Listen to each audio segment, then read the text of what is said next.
Alright, before we start the motor bracket, just be aware that the edges of the aluminum piece can have sharp edges, so please be careful. Also, make sure that you are wearing safety glasses if you're doing any cutting of that aluminum piece.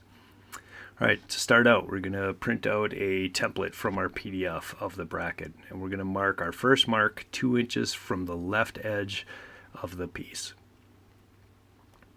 So put that in. Next we're going to add a mark 1 inch further over. Put that mark there, and then we're going to go another 2.5 inches over.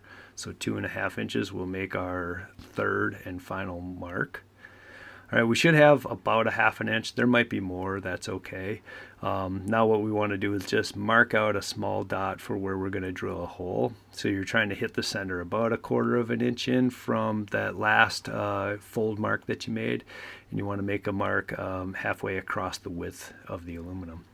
Now we're going to drill a 3/16 inch hole on top of a board. Notice I'm using a pliers to hold on. Don't hold on to this with your fingers. We don't want that spinning and then catching your hands.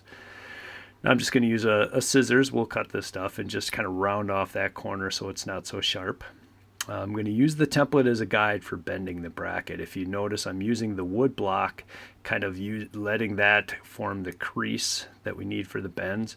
There's 2 different directions you'll bend according to the template. Just keep your eye on that. It doesn't have to be exact. We can make adjustments later on, just so long as the shape is close.